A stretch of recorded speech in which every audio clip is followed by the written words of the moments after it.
Welcome everyone back to my YouTube channel, From Son to Man. And with my YouTube channel, we discuss mental health, trauma, and self-development. If those are things that interest you, you are able to like, subscribe, and touch that bell button. That way you don't miss out on any of our videos. And today we are talking about depression. Yes, depression. And that is a very hot topic and sometimes not even, spoke about. So we're definitely going to dive into what is depression, the common factors of depression, what can lead into depression, and, the best is how to overcome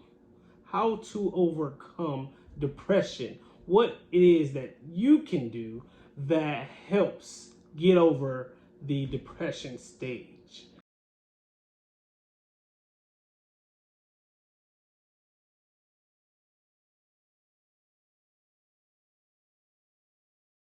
So we're definitely going to dive in with the channel. We're just going to dive straight in here and we're going to go off the Google facts of what depression is. The definition of depression. And with the definition of depression, it is a mental illness that affects you day to day. Your lack of wanting to do anything. You just don't feel like yourself, and the things that you used to like, you're really not even interested in liking. It's just the whole psychological mindset that takes you into a dark moment in your life that can be real hectic for you and others. Me myself, I actually suffer from depression multiple times. So I'll definitely give you guys insight of my story and my journey of why depression came about, if I'm still going through it or if I overcame it, things like that. So let's get into some common factors to know if you have depression or if you feel that something within you is not right and you don't know if it's depression or if it's just a beginning factor or what the case may be. So certain things like feeling sad all the time, eating less or eating more. You can be gaining weight or you can be losing weight. So it works both ways. Not really wanting to do anything. Say that you like to play sports or have a particular hobby that you always enjoy. With depression, you really don't even want to be bothered with it. And that's the major shock for a lot of people, is that how can you not want to do something you usually would enjoy? So it can get really serious. Other things is just feeling like you're worthless or just feeling guilty about certain things that happen in the past or in your present life.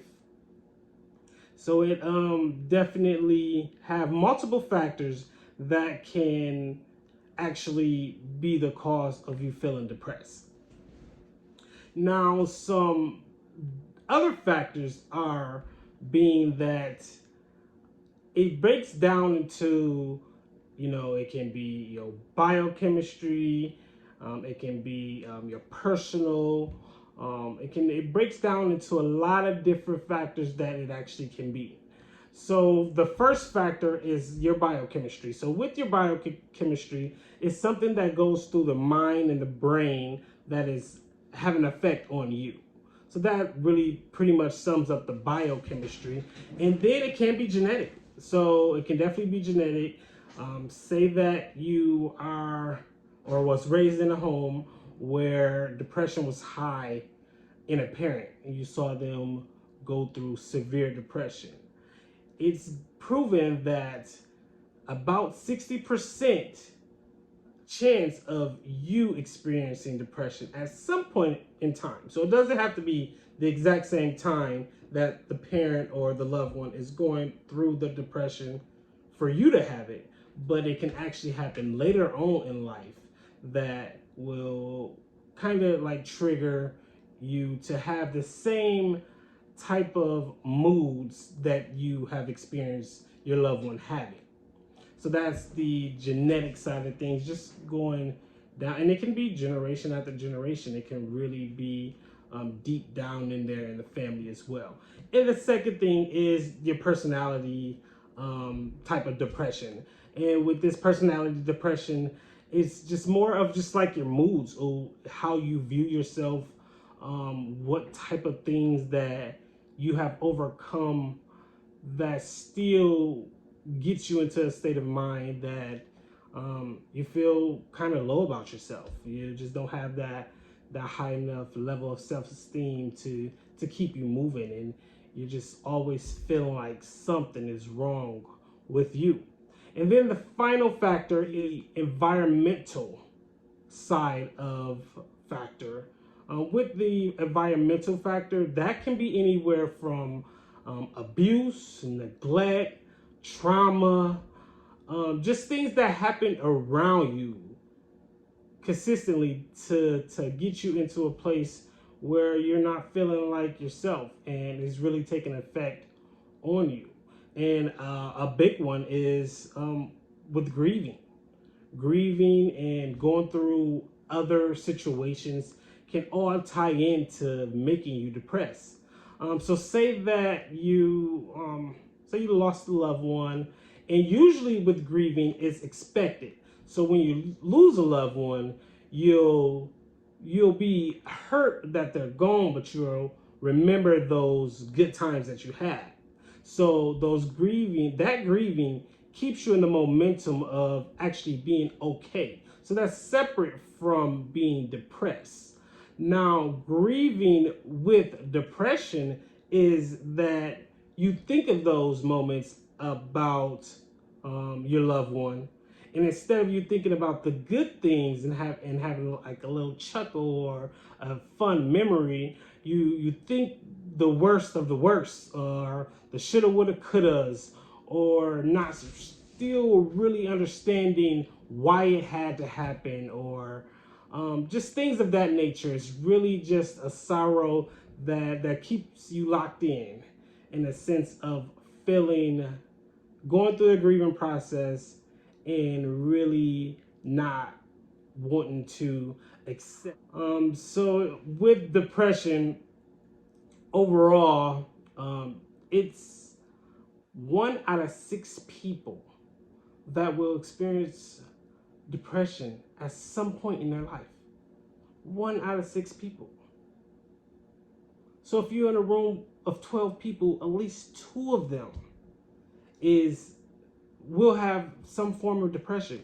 And that is just off of the statistics that we have of people that's actually getting diagnosed, people that's actually getting help. But I also believe that the percentage for males are higher than the database says. And it's just that a lot of men find other ways to cope to try to get through the depression stages. A lot of men will, instead of speaking with someone or just trying to figure it out if they're depressed or if anything like that, it's like on a back burner. It's just like, okay, yeah, I'm feeling this way. I get over it. I got to do this. I got to take care of family. I still got to go to work. I don't have time to sit there and just diagnose myself with depression. Like, I don't feel good. I'll be fine. And that's how a lot of us males really think. And we don't go that extra mile to go speak to someone or go to the doctor. Now, I'm not saying all male, because I try to make sure I stay up on top, of my health, but of course, just having that male perspective, it is kind of a struggle. It is kind of a struggle, especially when you hear diagnosed. So it's like, you don't want to be diagnosed with something. With males, we just want to be macho. We just want to, everything is good and everything, and if it's not good, then we'll make sure it gets better. just things like that that actually kind of stop us from having those updated numbers on the database to show that the level of depression in male is extremely high too. For depression can really be just the level of trauma that you go through, and we have our whole segment on trauma. If you have not saw that video, please go watch that video because it is definitely a good one. Definitely a good one. So now that we know what depression is, certain factors of depression, let's talk about treatment of depression. How can we treat depression? How can we treat it? And the great thing is 80% of people who seek treatment for depression actually get over the depression stage. So that is great. That is great that over 80% of people do overcome the depression stage. So it is possible. It is possible. And there's a few ways that you can go about it. First way should be speaking to your therapist, speaking to someone, actually getting down to the meat and potatoes of the reason of the depression and how was it caused, to make sure that you can work on that assignment to move through the right way. Because we don't want you to think it's something and then you take care of that problem, but then you still having the symptoms and the moods of depression. So speaking to someone can actually layer your life out to actually grab what it is that's causing that depression. And so I would say number one for me will actually speak to someone, reach out to someone locally. It's so many people that's willing, that is certified to actually help with situations like that. And then from there, they would do, the cognitive behavior scale, or, the things they go through just to layer to see what level of depression and what type of depression you have. And then they can recommend then to your doctor or further that maybe some medication like antidepressants can actually be helpful, because it can be helpful, especially for someone that has depression for short term. Next, site of treatment for coping or helping overcome depression is self-help and just coping with what it is that's holding you back. Is that self-awareness, that self-love that you have to find to give yourself to overcome. So maybe it's, going to exercise. Make sure you exercise every day. Make sure you're eating healthy. Watch what you're putting into your body. Because, they say we are what we eat. So, and just that level of just training your mind and your brain to be healthy. And so that way you can feel healthy. Now, those are just ways that we can use to overcome the depression. So those have multiple, things that we can actually help overcome the level of depression. Now, me being as transparent as I am, I can't leave without giving you guys a story of my depression and my stage of depression and what it was that I feel caused the depression. And I have two stories. They're quick. Now, these stories you are able to get fully from my book, Dying to Live. I will have that link in the notification as well, where you can pre-order the book, because the stories, they are kind of mushed into this one video. But if you get the book, the stories are right in there, and you'll get the full authenticity of what it really was and how deep the story really is. So I will say, though, the first story that I have is fresh into college. fresh into college in 2008. I graduated high school in 2008, and I went straight to college. So my freshman year of college, I went to Baker College in Muskegon, and I'm here in Grand Rapids, so it was about 45 miles away from home. And I went out there by myself. I didn't really have no one that I really knew outside of the other people that I graduated with that came to the same college and things of that nature. But I didn't know any family members out there. And I was not the smartest kid in school, but I did make sure I was on my A game. So I would say I probably was about a C average student throughout high school and college. um, so so going into it, it was like a threat. And then I had so much pressure on me because I was the first grandchild to go to college, to experience that life. So it was a lot of pressure for my family. They was all happy, but it was just so much pressure, and they wasn't there with me, to help me, through the process. They was back at home congratulating me, but I was still in the gym, putting in the work. So the first semester was, it was pretty cool. It was pretty cool. Once it got to the last semester, and around finals, I found myself just going through identity crisis, because as I spoke before in other videos, my name is a junior, that the guy is not my biological father. But I was going through an identity crisis, just trying to figure out who I was, who I am, and what I like, what I want to do, things of that nature.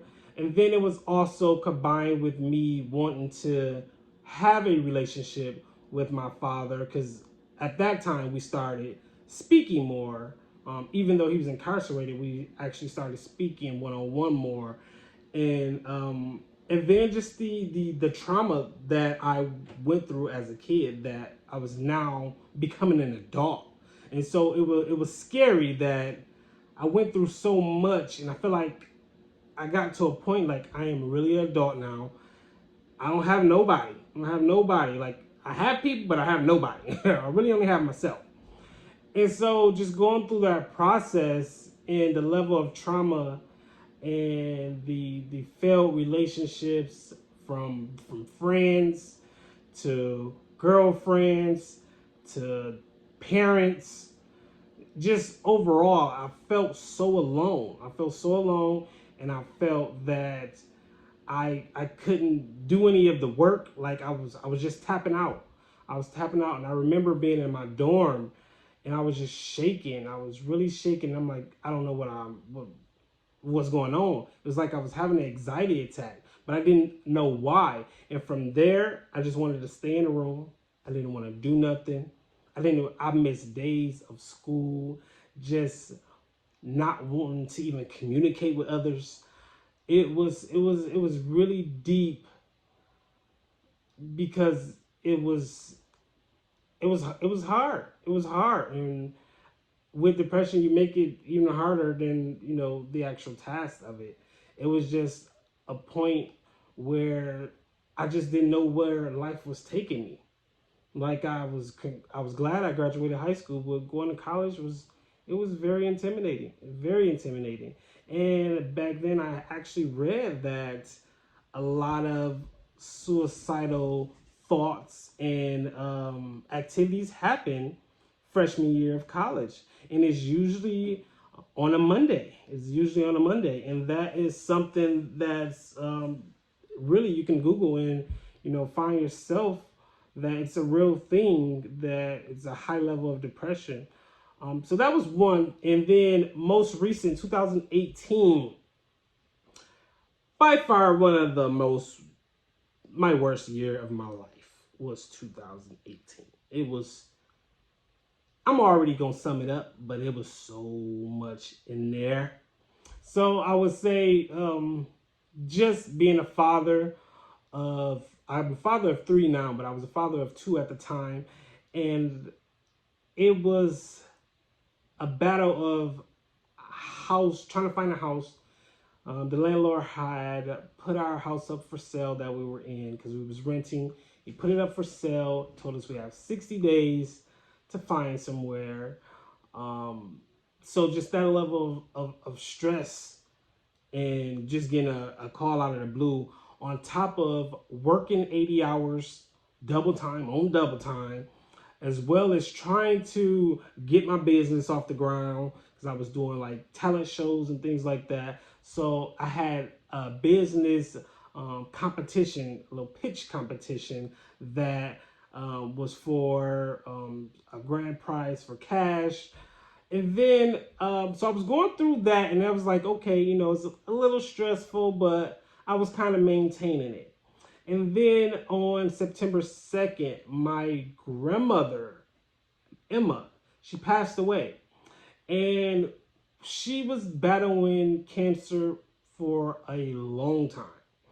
And so it was kind of that we knew that she was coming close to her days, but it was so many times they said that through the years, and she made it that it was just like, okay, we're going to still continue to fight. And so when she left, it was like, okay, so she's gone for real. Like, it was like, it tore me up. It tore me up. And so then in November 11th, my second my grandmother Elizabeth, she passed of cancer, and I didn't even know she even was sick. She decided not to tell me that, well, I was told she decided not to tell me because of my other granny um, experience and the the things that she knew I was already dealing with my other grandmother. And I was having breast cancer awareness talent shows and things like that. So when my second grandmother passed, I got into a real deep mindset that I failed her, that I failed to do anything for her because I was so focused on my other grandmother and getting awareness for her. And I could have been doing it for both of them, but she didn't tell me. So I went through just this whole mindset of why she didn't tell me. I was kind of upset at myself and a little bit at her. And from there, I was clocked out. I was clocked out. The beginning of 2019 was when I knew I was depressed. So the depression came in 2018, but when I was living in the depression was 2019. 2019 came and I was through. I didn't care what friendships I lost. I didn't care about losing a job. I didn't care about leaving the house. I didn't care about who I cussed out. It was pretty bad. It was really, really bad. And I just wanted to eat. I just wanted to eat. I actually have gained about 50 pounds from then until now.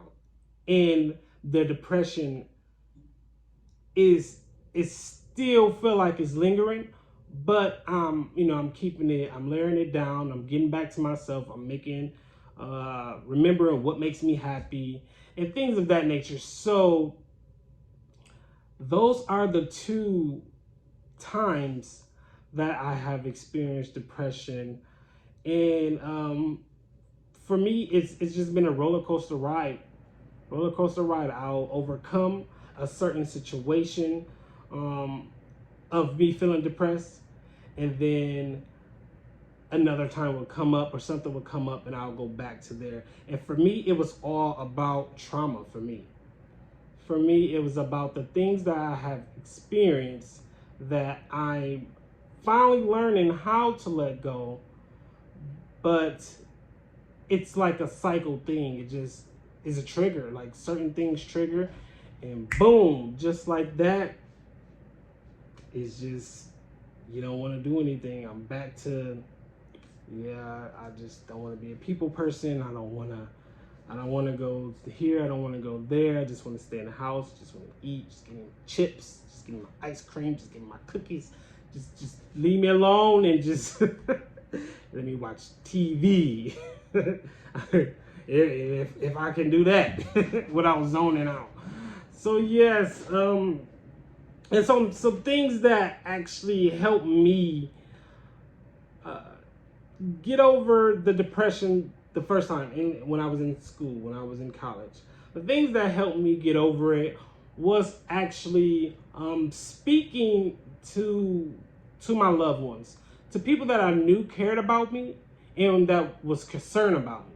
Just speaking to them, hearing what they had to say, getting their feedback, taking it all, making myself aware of what was happening and how can I really take control back over my life. And from there, I went 2 more years and I received my associates and it actually went great. I got my associate's degree in human service. And in human service, I learned a lot more about depression and anxiety. And those things actually interest me, just to know what I was going through and what other people has experienced. So just believing in myself, that's how I got over the stage of depression in college. And the depression in 2018, that depression, can't really tell y'all how I got over it because I'm still in it. But I can tell y'all I am working on self-awareness because I don't want to self-sabotage myself, which is going to be our next topic, self-sabotage. So that was a little story about my depression. Let me know what things that made you depressed. Let me know if you're still going through the depression or how'd you overcome. Drop it in the chat. Make sure you guys like this video. If you guys enjoyed it, like it. If you found the lesson in it, subscribe. And if you really just overall love what we do here with this channel, then make sure you click that bell, and that way you don't miss out on no video at all. Nah, because we're gonna have them, and it's always gonna be about education, information, and storytelling. We have to let you guys know how to become your best self. And that's what we are here for. So thank you for tuning in to this episode or this video. Make sure, again, you subscribe, like, follow me. Get the book Dying to Live, because it is a must. It is a must read when it comes to surviving trauma. That is a must read. And from there, that's what we're going off of. Every video, everything I discuss is solely going off of what I have already discussed in the book. But the book is it got the stories that's so juicy. It's just like you're living in it right now with me. So make sure you like that. Thanks for tuning in from Son to Man. Peace.